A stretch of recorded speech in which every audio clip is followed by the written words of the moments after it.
by the way.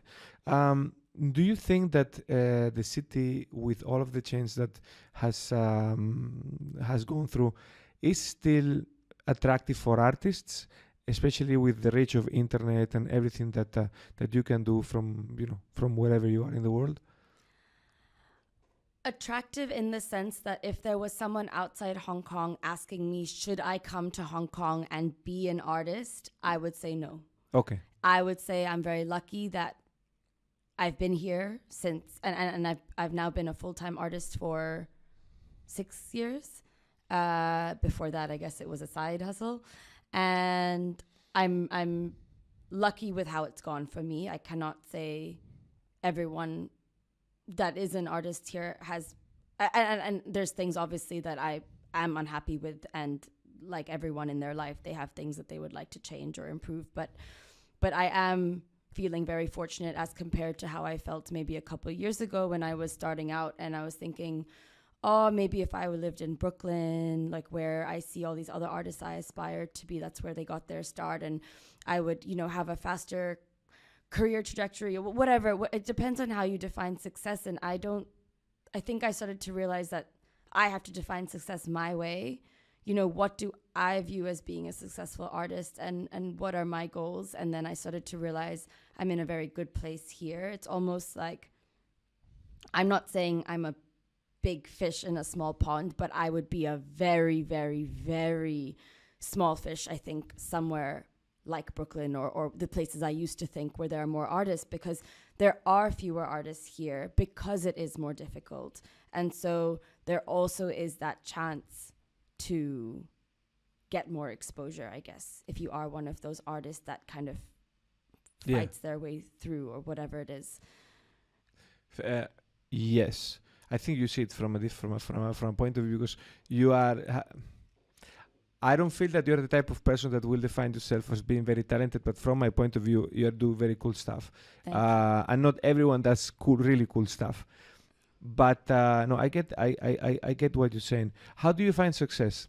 If you following with what you were saying, I think my definition of success has really, really changed in the last maybe year. I don't know.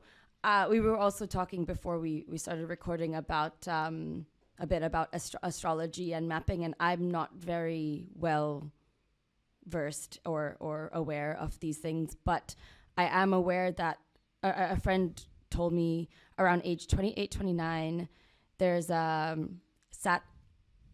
it Saturn or Mercury? Saturn returning? Yes, could be. I don't Something know. like when So you're 28, 29, you really shift as a person. Like you experience a real like coming into yourself. I used to think, 21, 25, 30, like these kind of milestone numbers. Mm-hmm.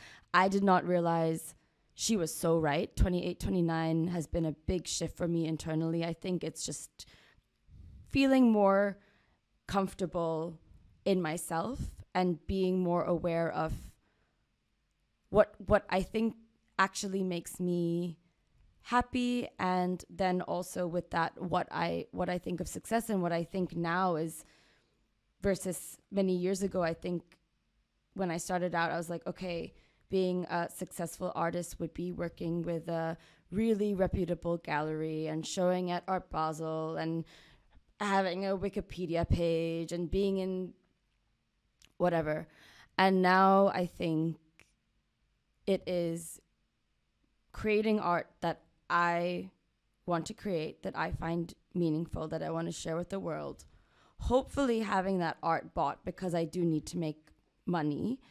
But more than that, I think 100 years from now, when I'm probably not even going to be here, I hope someone can see my art. It doesn't have to be in every art history textbook or all over documentaries, but I hope there is someone, maybe a woman, whoever, a young girl, who sees my work and my story and it helps them.